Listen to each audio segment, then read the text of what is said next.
Bismillahirrahmanirrahim. My name is Muhammad Awais and I am going to start a lecture about reactivity of alkene. तो reactivity of alkene के बारे में हम आज पढ़ेंगे, देखते हैं इस लेक्चर में कि reactivity किस पे डिपेंड करती है और कौन कौन से रिएक्शन alkene में होते हैं, ठीक है। तो alkene में पहले तो आपको पता होना चाहिए कि हर कंपाउंड की रिएक्टिविटी डिपेंड करती है उसके फंक्शनल ग्रुप पे। फंक्शनल ग्रुप चेंज होता है, रिएक्टिविटी चेंज हो जाती है। हमने पढ़ा था कि अल्केन नॉन पोलर है, कोई भी चार्जेस नहीं है, ना ही इलेक्ट्रोफाइल आ सकता है ना ही न्यूक्लियोफाइल आ सकता है। अटैक करने वाला होगा तो फ्री रेडिकल और वो करेगा सब्स्टिट्यूशन रिएक्शन और उसको बोला जाता है radical substitution reaction. Which are the characteristic reactions of alkene? Now we are going towards the alkene and we have a functional group और वो functional group है कौन सा? Double bond. अब रिएक्टिविटी डिपेंड करती है पाई बॉन्ड पे। Alkyne में जो डबल बॉन्ड है तो एक तो सिग्मा है, दूसरा पाई बॉन्ड है।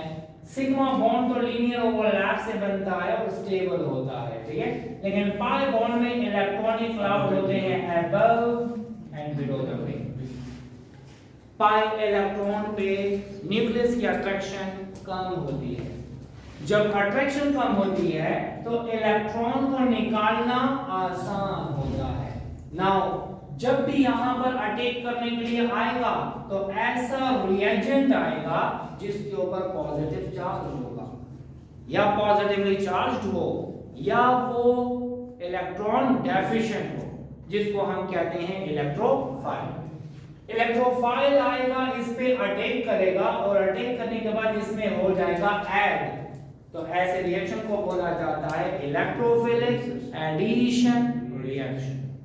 याद रहे अल्कीन में पाई बॉन्ड के होने की वजह से ये अनसैचुरेटेड है और अनसैचुरेटेड कंपाउंड में एडिशन रिएक्शन होती है। एडिशन किसी भी मॉलिक्यूल की हो सकती है, लेकिन आसानी से एडिशन होगी तो इलेक्ट्रोफिलिक एडिशन, ठीक है। हाइड्रोजनेशन में कोई इलेक्ट्रोफाइल नहीं है लेकिन एडिशन हो रही है। एडिशन आसानी से किस केस में होगी? जब अटैक करने वाला इलेक्ट्रोफाइल होगा। So the characteristic reaction of alkenes are electrophilic addition reaction, ठीक है। जब भी एडिशन रिएक्शन हो जाता है तो पहले होता है डबल बॉन्ड, फिर हो जाता है single bond. It means that unsaturated compound से बन जाएगा सैचुरेटेड कंपाउंड। sp2 हाइब्रिडाइजेशन से हो जाएगी sp3 hybridisation.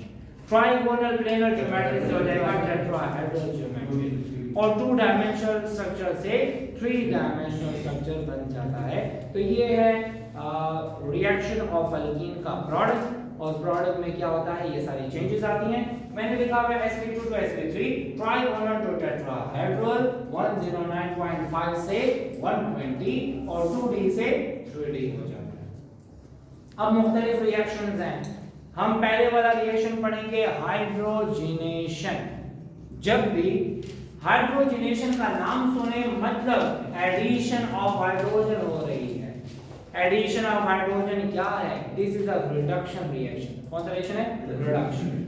Addition of hydrogen is a reduction reaction. याद रहे अल्कीन में जब भी हम हाइड्रोजनेशन करते हैं तो हमेशा से कैटलिस्ट की प्रेजेंस में करते हैं। कैटलिस्ट के बगैर हाइड्रोजनेशन इसमें नहीं हो सकती। That's why this hydrogenation can be called as catalytic hydrogenation. इसे कहते हैं क्या? Catalytic hydrogenation. एक और इंपॉर्टेंट बात याद रखें, हाइड्रोजनेशन जब भी करते हैं तो हीट इवॉल्व होती है। It means that this is an exothermic reaction. मैंने आपको बताया था इससे पहले कि जब भी हम किसी भी कंपाउंड की स्टेबिलिटी मालूम करते हैं तो heat of combustion and heat of hydrogenation को कंपेयर करते हैं। मतलब हीट ऑफ हाइड्रोजनेशन है, इसका क्या मतलब हुआ? This is always exothermic in nature. ये क्या होगा? एक्सोथर्मिक। एक और इंपॉर्टेंट बात, जब भी 1 मोल ऑफ हाइड्रोजन ऐड किया जाए तो 120 किलो जूल एनर्जी रिलीज हो जाती है। 2 मोल ऐड करेंगे तो 240 हो जाएगा, 3 मोल ऐड करेंगे तो 360 हो जाएगा। तो आपने याद रखना है फिक्स वैल्यू है 120 किलो जूल पर mole of energy is the hate of hydrogenation पर मोल। जब ये 1 मोल ऑफ हाइड्रोजन ऐड करेंगे कितनी एनर्जी रिलीज होगी? 120 किलो जूल। ठीक है, तो this is a reduction reaction, catalytic hydrogenation. 3 किस्म के कैटलिस्ट इस्तेमाल करते हैं, निकल है, प्लैटिनम है, पैलेडियम है। अक्सर पूछा जाता है कौन से वाला कैटलिस्ट ज्यादा एफिशिएंट है, तो प्लैटिनम एंड पैलेडियम। क्यों? क्योंकि जब प्लैटिनम और पैलेडियम इस्तेमाल करते हैं तो टेंपरेचर रूम टेंपरेचर पे रिएक्शन हो जाता है, रूम टेंपरेचर पे हो जाता है। लेकिन अगर हम निकल इस्तेमाल करेंगे तो 200 से लेकर 250 डिग्री सेंटीग्रेड टेंपरेचर चाहिए होता है। It means that more efficient catalyst is platinum and palladium। ठीक है, अब रिएक्शन क्या है? ये है ईथीन, ये ईथीन है। ईथीन को हम हीट करते हैं 200 से 250 डिग्री सेंटीग्रेड टेंपरेचर पे, किसकी प्रेजेंस में? निकल की प्रेजेंस में। निकल कैटलिस्ट और टेंपरेचर की वजह से पाई बॉन्ड टूट जाता है। जब पाई बॉन्ड टूट जाएगा तो कार्बन के 3 बॉन्ड्स रह जाएंगे। कार्बन यूजुअली 4 बॉन्ड बनाता है, इसने अपनी टेट्रा वैलेंसी कंप्लीट करनी है। एक हाइड्रोजन आएगा यहाँ, दूसरा हाइड्रोजन आएगा यहाँ, तो क्या बनेगा? CH3 single bond CH3। ठीक है, तो ये हुआ हमारे पास reaction catalytic hydrogenation and we get ethane. Ethene से बना ईथेन। कमर्शियली हम एक मेथड, ये वाला मेथड फॉलो करते हैं ताकि हम वेजिटेबल ऑयल को वेजिटेबल घी में कन्वर्ट कर दें। आपको पता होगा ऑयल और घी मतलब ऑयल एंड फैट्स, ये दोनों जो है ट्राइग्लिसराइड्स होते हैं। नाम सुना होगा? फैटी एसिड्स मतलब फैटी एसिड, कार्बोक्सिलिक एसिड और ग्लाइसरोल कंबाइन हो जाते हैं तो ट्राइग्लिसराइड बनाता है। ट्राइग्लिसराइड का जो R ग्रुप है अल्काइल, अगर वहां पे डबल बॉन्ड्स होंगे या ट्रिपल बॉन्ड्स होंगे तो वो होगा वेजिटेबल ऑयल, और वेजिटेबल घी में वो सैचुरेटेड हो जाता है। ठीक है, तो इसका मतलब ये है vegetable oil is unsaturated while vegetable ghee is saturated. Now we can convert the unsaturated into saturated. वजह क्या है, हम कन्वर्ट क्यों करते हैं?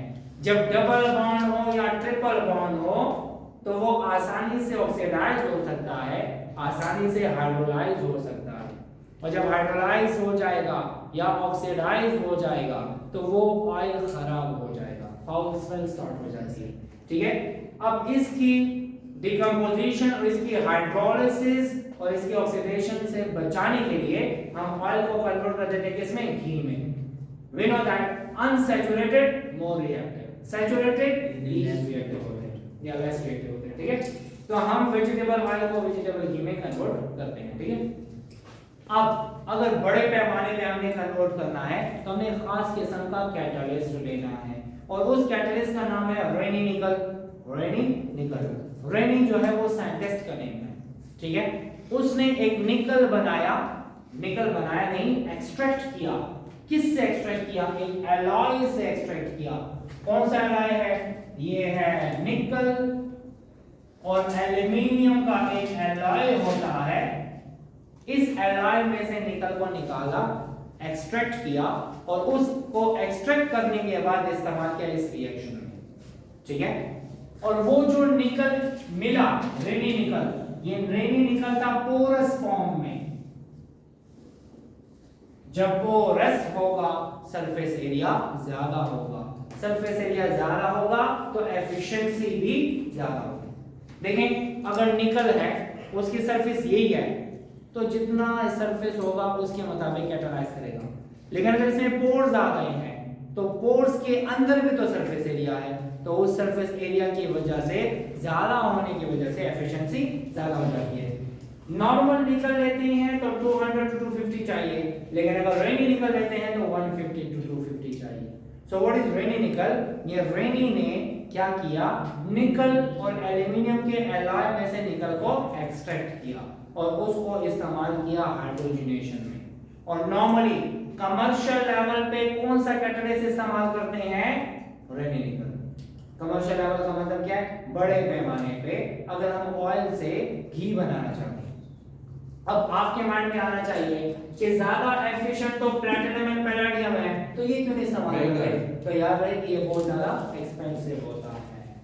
गोल्ड से ट्वाइस कीमत होती है प्लैटिनम की, इसी वजह से हम एक cheap material comparative to platinum, cheap reaction है ना, चीप मटेरियल के लिए इतना हम एक्सपेंसिव मटेरियल इस्तेमाल नहीं कर सकते।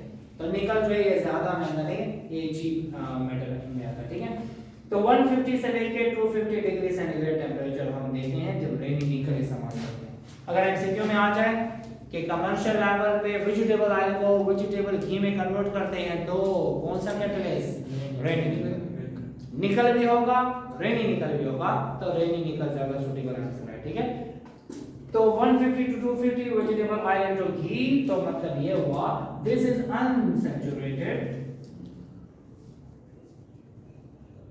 and this one is saturated, unsaturated and saturated। तो ये है हाइड्रोजनेशन ऑफ अल्कीन। इसके बाद आता है हाइड्रोहाइड्रोजनेशन की तरफ। इससे पहले हमें क्या पढ़ा था? डीहाइड्रोहाइड्रोजनेशन। डी आ जाए मतलब रिमूवल, और डी ना आए तो मतलब addition, addition of hydrogen and halogen. देखें अल्काइल हैलाइड में से हाइड्रोजन हाइड्रोजन निकला तो अल्कीन बना, और अल्कीन में दोबारा ऐड किया तो अल्काइल हैलाइड बनेगा, रिवर्स रिएक्शन है, ठीक है। तो addition of hydrogen and hydrogen से क्या बनता है? अल्काइल हैलाइड बनता है। रिएजेंट कौन से इस्तेमाल करते हैं? HF तो नहीं इस्तेमाल करते क्योंकि वो हाईली रिएक्टिव होता है, एक्सप्लोसिव रिएक्शन करता है। HCl, HBr, HI इस्तेमाल करते हैं। कौन से वाला ज्यादा रिएक्टिव है? Top to bottom reactivity increases, क्योंकि जब टॉप टू बॉटम आते हैं साइज बड़ा होता है, बॉन्ड की स्ट्रेंथ कम होती है, बॉन्ड को तोड़ना आसान होता है, ठीक है। अब याद रहे दो किस्म के अल्कीन है, एक होता है सिमेट्रिकल और एक होता है अनसिमेट्रिकल। सिमेट्रिकल का मतलब क्या? जिसमें प्लेन ऑफ सिमेट्री हो, डबल बॉन्ड से तोड़ा, एक तरफ को CH2 दूसरी तरफ को भी CH2, मतलब इक्वल पार्ट्स में डिवाइड हो जाए तो उसको कहते हैं सिमेट्रिकल। क्या कहते हैं? सिमेट्रिकल, ठीक है। ये है unsymmetrical, this is symmetrical and this is unsymmetrical. जब भी सिमेट्रिकल अल्कीन में अनसिमेट्रिकल रिएजेंट ऐड करते हैं, कौन सा रिएजेंट? अनसिमेट्रिकल। ये कौन सा है? अनसिमेट्रिकल। ये क्या है? सिमेट्रिकल। एडिशन करेंगे तो हम अपनी मर्जी से करेंगे, मतलब क्या हुआ? When an unsymmetrical reagent is added to a symmetrical alkene, so addition do not follow any rule। अपनी मर्जी है, इसका जो पॉजिटिव है यहां अटैच करो या यहां अटैच करो, प्रोडक्ट में कोई फर्क नहीं आएगा। चलिए हम अटैच कर देते हैं इसको यहां और इसको कर दिया यहां, तो क्या बन गया? CH3 CH2 Br। तो इसका नाम क्या है? इसका नाम है इथीन और इसका नाम है ब्रोमोइथेन। ब्रोमोइथेन। लेकिन अगर सिमेट्रिकल नहीं है तो तब क्या होगा? देख लेते हैं। फॉर एग्जांपल मैंने लिया प्रोपीन, ये क्या है? प्रोपीन। क्या ये सिमेट्रिकल है? नहीं। डबल बॉन्ड से हाफ किया, एक तरफ को CH2 एक तरफ को CH एंड CH3, ये सिमेट्रिकल नहीं है, ये तो अनसिमेट्रिकल है। अब क्या होगा?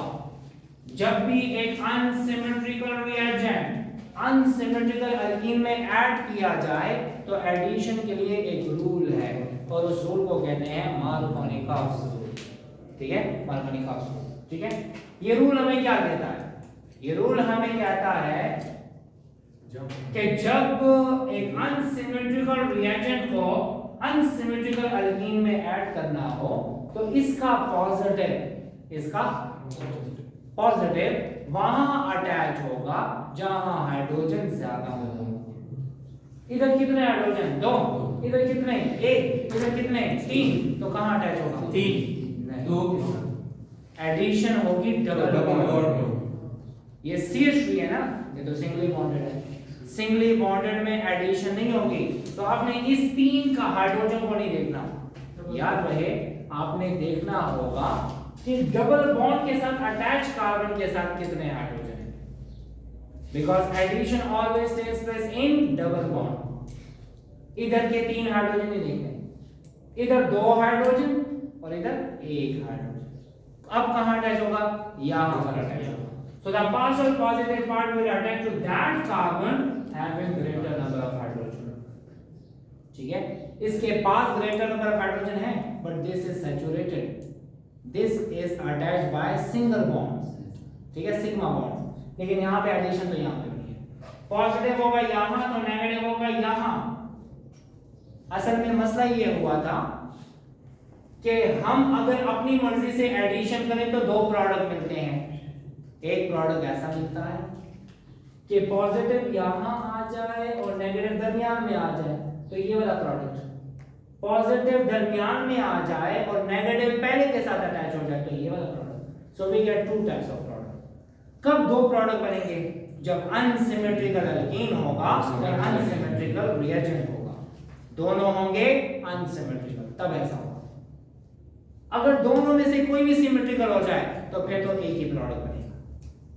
रिएजेंट सिमेट्रिकल हो और एल्कीन अनसिमेट्रिकल हो, product will remain same. If both are unsymmetrical, reagent भी अनसिमेट्रिकल हो, एल्कीन भी अनसिमेट्रिकल हो, तो फिर हमारे पास 2 अलग-अलग किस्म के प्रोडक्ट बन सकते हैं। अगर पहले के साथ हाइड्रोजन है और दूसरे के साथ ब्रोमीन है तो 2 ब्रोमोप्रोपेन बनेगा, और अगर पहले के साथ ब्रोमीन है और दूसरे के साथ हाइड्रोजन है तो 1 ब्रोमोप्रोपेन बनेगा। ये है क्या, 2 ब्रोमोप्रोपेन। ये क्या है, 1 ब्रोमोप्रोपेन।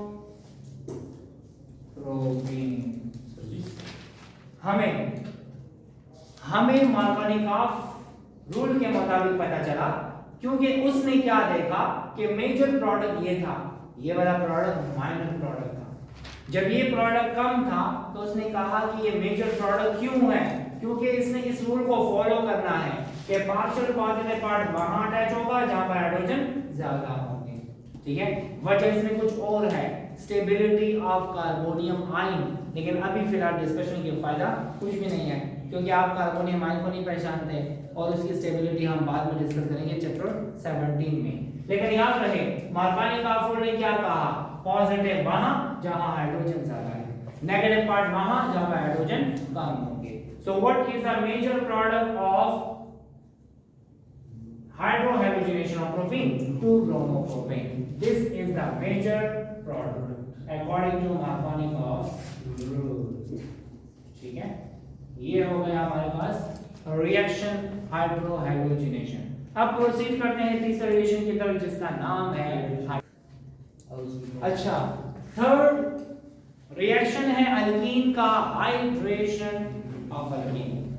याद रहे रिएक्शन का नाम आप सुनने तो प्रोडक्ट का पता होना चाहिए।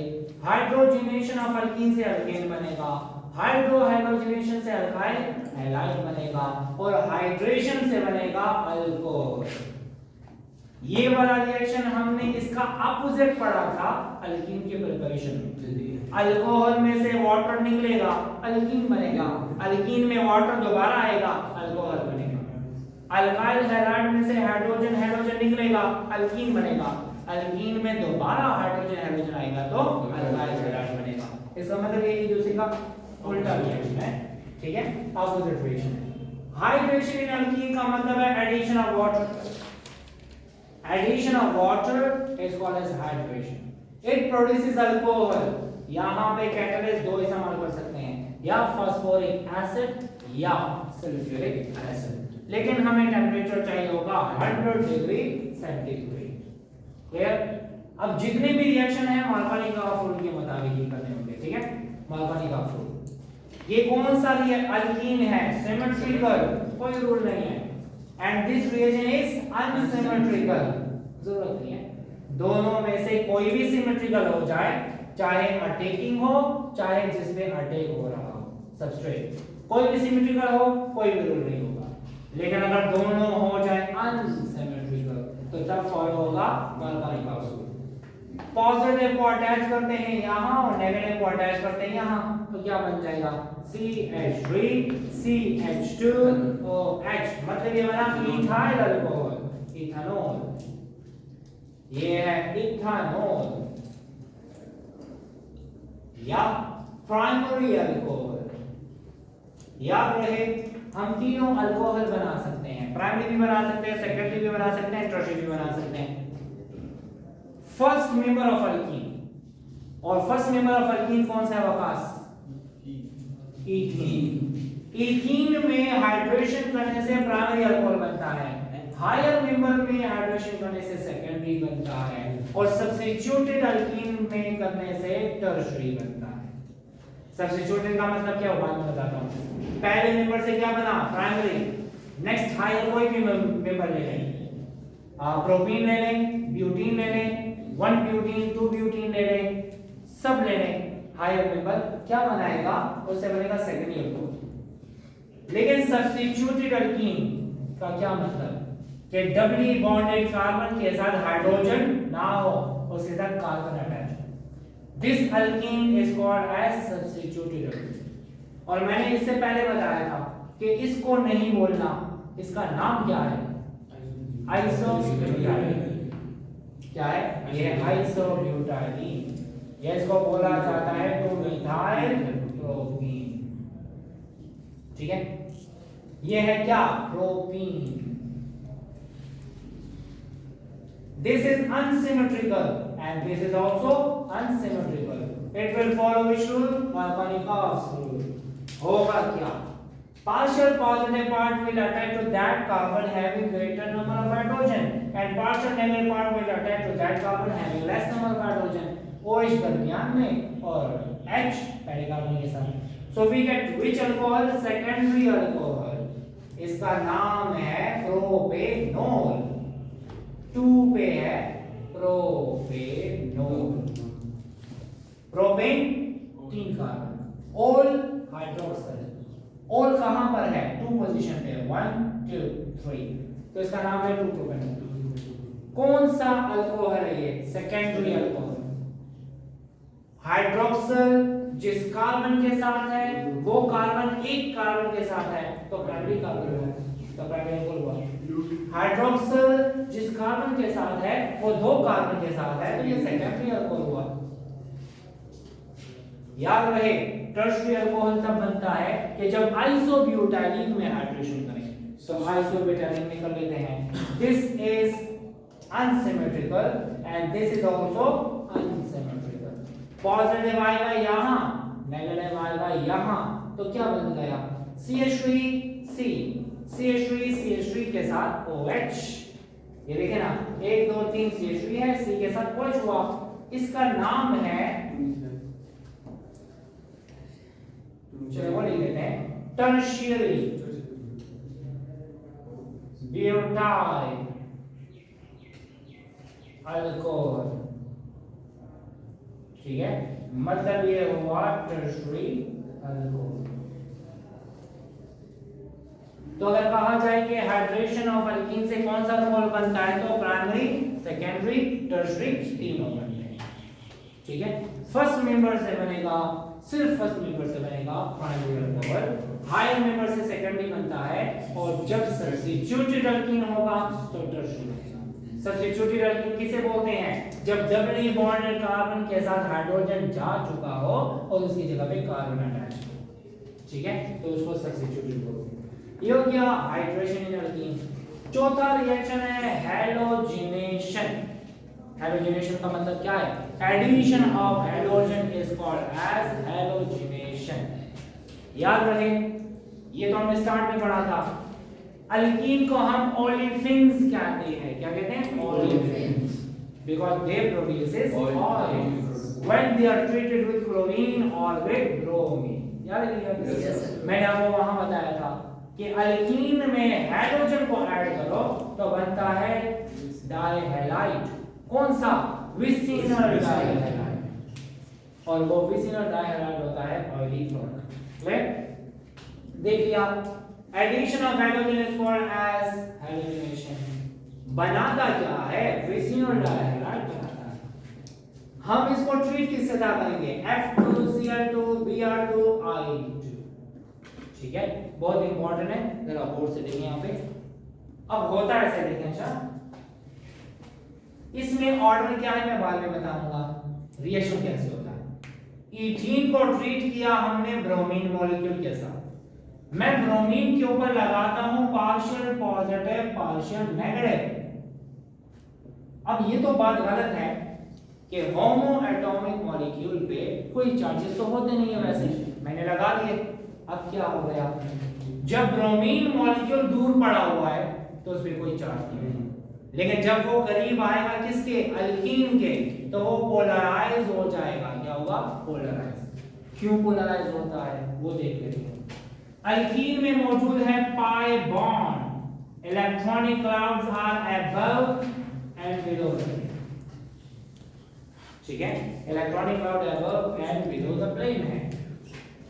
जब अब्दुल्ला जब ब्रोमीन इसके करीब आता है तो ये वाला ब्रोमीन इसके इलेक्ट्रॉन को अपनी तरफ अट्रैक्ट करना शुरू कर देता है। तो जब इसकी अट्रैक्शन हो जाती है इसकी तरफ, ये ब्रोमीन अट्रैक्ट कर रहा है किसके इलेक्ट्रॉन? अल्कीन के इलेक्ट्रॉन। तो जब इसके इलेक्ट्रॉन को अट्रैक्ट करेगा तो इसका अपना इलेक्ट्रॉन कहां जाएगा? ब्रोमीन की तरफ। समझ आ रही है? मतलब ब्रोमीन मॉलिक्यूल में से एक ब्रोमीन जो है वो दूसरे ब्रोमीन के इलेक्ट्रॉन को अट्रैक्ट कर रहा है नॉर्मली, तो दोनों की अट्रैक्शन सेम है। लेकिन जब ये ब्रोमीन करीब आता है अल्कीन के तो ये ब्रोमीन इसके इलेक्ट्रॉन को अट्रैक्ट करना शुरू करता है। तो जब इसके इलेक्ट्रॉन को ये अट्रैक्ट करेगा तो अपने इलेक्ट्रॉन पे अट्रैक्शन कम हो जाती है। जब अट्रैक्शन कम होगी तो इसके वाला इलेक्ट्रॉन उस ब्रोमीन की तरफ ज्यादा अट्रैक्टेड हो जाएगा। So this become polarized and this will be positively charged and this will be negatively charged. समझ आ रही है? मतलब ब्रोमीन मॉलिक्यूल वैसे नॉन पोलर है but it get polarized when it approaches towards alkene और अल्काइन, दोनों की केस करता है। अच्छा, अल्काइन और हम बाद में पढ़ेंगे, चलो ठीक है। जब ये इसके करीब आया, ब्रोमीन अल्कीन के करीब आया, तो ब्रोमीन के ऊपर जो जिसके ऊपर पॉजिटिव है वो बिल्कुल उससे अलग हो जाता है। जब उससे अलग हो गया और वो आता है इनके दरमियान, क्योंकि ब्रोमीन के ऊपर कौन सा चार्ज आएगा? पॉजिटिव। जिस पे नेगेटिव था वो निकल जाएगा, क्योंकि उसको तो इलेक्ट्रॉन मिल गए, वो निकल जाता है ब्रोमाइड आयन की फॉर्म में, माइनस। माइनस का मतलब निकल गए। ये जो पॉजिटिवली चार्ज ब्रोमीन है वो इसके दरमियान आएगा। जब दरमियान में आएगा तो वो इसके इलेक्ट्रॉन और इसके इलेक्ट्रॉन को अपनी तरफ अट्रैक्ट करेगा। जब अट्रैक्ट करेगा इनके दरमियान का बॉन्ड खत्म हो जाएगा और टेम्परेरी बॉन्ड बन जाएगा ब्रोमीन पॉजिटिव के दरमियान, और इसे बन जाता है साइक्लोहेलोनियम आयन। क्या बनेगा? साइक्लोहेलोनियम आयन। अहमद, क्या हुआ? पॉजिटिवली चार्ज ब्रोमीन आएगा दरमियान में, पाई इलेक्ट्रॉन को अपनी तरफ अट्रैक्ट करेगा, वो जो पाई बॉन्ड बना होगा वो टूट जाएगा और ये ऐसे दरमियान में अटैच हो जाएगा। देखें, डॉटेड लाइंस का मतलब टेम्परेरी बॉन्ड है, अट्रैक्शन, ठीक है। उसका पाई बॉन्ड खत्म हो गया। अब क्या होगा? ये ब्रोमीन अपना पॉजिटिव चार्ज खत्म करना चाहेगा, तो या वो इलेक्ट्रॉन इस कार्बन से पूरा का पूरा ले लेगा या इस वाले कार्बन से इलेक्ट्रॉन ले लेगा। दोनों तो एक जैसे। हम एज्यूम करते हैं, हम ऐसे एज्यूम करते हैं कि इस ब्रोमीन ने इलेक्ट्रॉन लिया इस वाले कार्बन से, ले लिया। जब इससे इलेक्ट्रॉन लेगा तो ब्रोमीन का पॉजिटिव खत्म। अब पॉजिटिव कहां आएगा? कार्बन, क्योंकि कार्बन के इलेक्ट्रॉन किसने ले लिया? Bromine.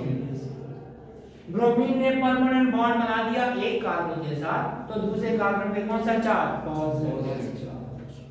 Now this positively charged carbon will be attacked by bromide ion. कौन सा ब्रोमाइड? निकला हुआ ये ब्रोमाइड आएगा वहां पे अटैच हो जाएगा तो बना देगा विसिनल डाइहाइड्राइड। क्लियर? यस। इससे बनेगा विसिनल डाइहाइड्राइड। क्लियर हो गया? तो ये है halogenation of alkyne.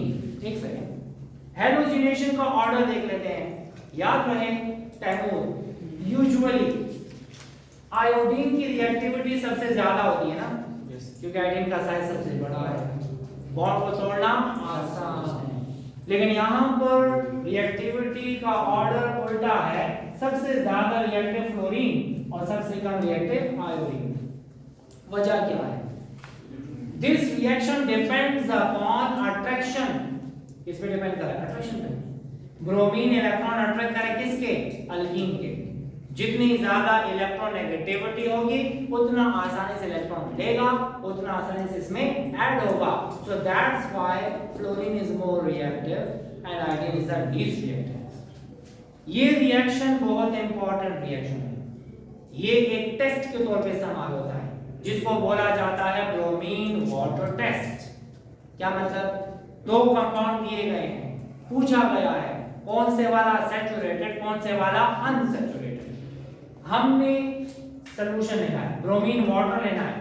Bromine water का कलर होता है रेडिश ब्राउन। अल्केन को डाला, कलर में चेंज नहीं आया, लेकिन अल्कीन को डाला, रेडिश ब्राउन कलर डिसअपीयर हो जाएगा। जब रेडिश ब्राउन कलर डिसअपीयर हो जाए तो हम कहेंगे the added compound is unsaturated. Clear?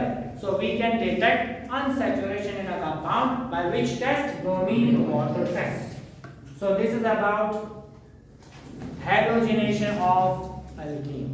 Now we'll move toward another reaction.